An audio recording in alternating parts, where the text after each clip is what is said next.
friends, this is immigration attorney Marina Shepelsky, and today I want to discuss the proposed changes that USCIS announced and why we're worried about them to the US citizenship test, the naturalization test. These changes in their final form are expected to be rolled out at the end of next year, 2024, and today we'll discuss what they are.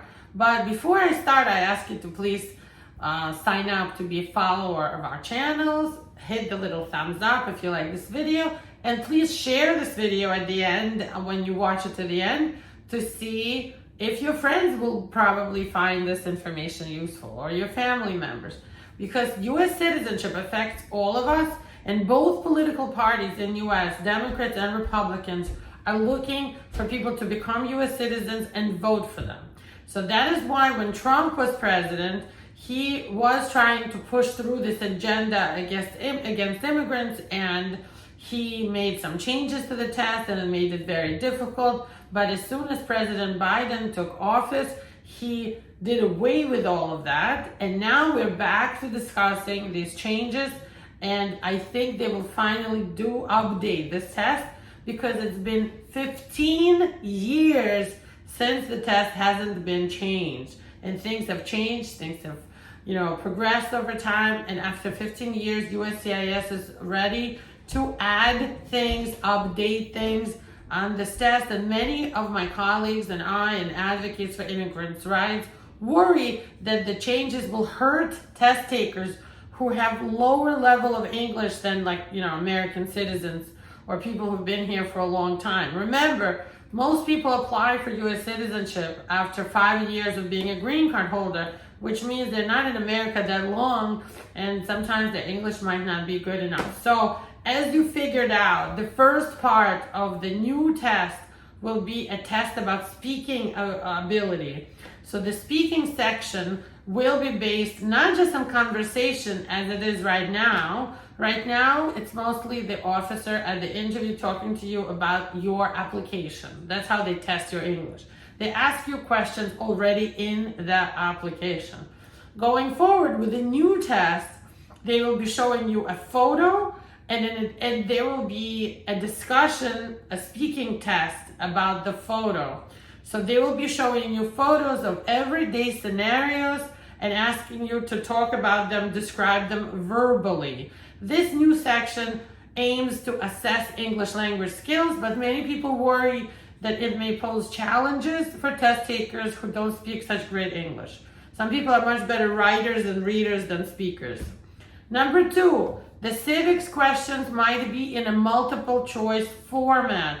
Americans love multiple choice questions and test formatting. So another proposed change to the citizenship test is to make the civics section in multiple choice format, and that will cover US history and government.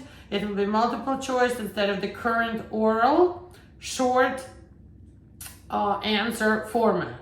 The change will require applicants to have a broader knowledge base to be able to speak better and pick from multiple choices, some of which might be tricky and confusing. Number 3, there's concerns for those with low English skills that the citizenship test might disadvantage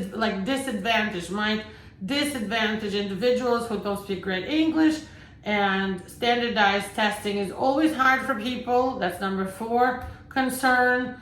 Standardized tests are harder than short answer tests, and it's kind of subjective.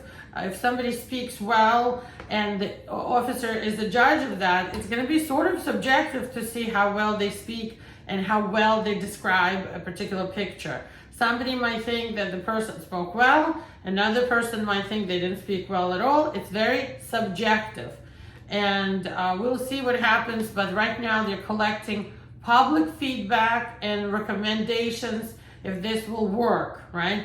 And finally, number 5 thing that I wanted to say is that there's a debate now over test difficulty and integration. Opinions differ on the difficulty level and purpose of the citizenship test, like why even have it, some people say.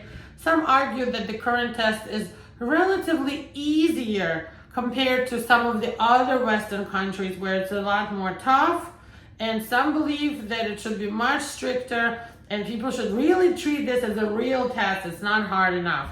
So we will see what happens, but I wanted to outline for you the changes that are coming.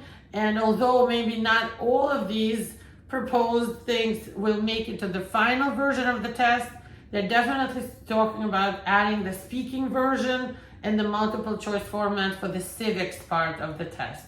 My name is Marina Shepelsky. We work on so many kinds of immigration cases in our office, starting with family immigration, immigration court, deportation, waivers, VAWA, abused marriage, kids who are over 21 and citizens abusing parents, T visas, U visas, asylum, anything from humanitarian and family immigration to more complex EB1, EB2, EB3, work green card cases, and talent visas.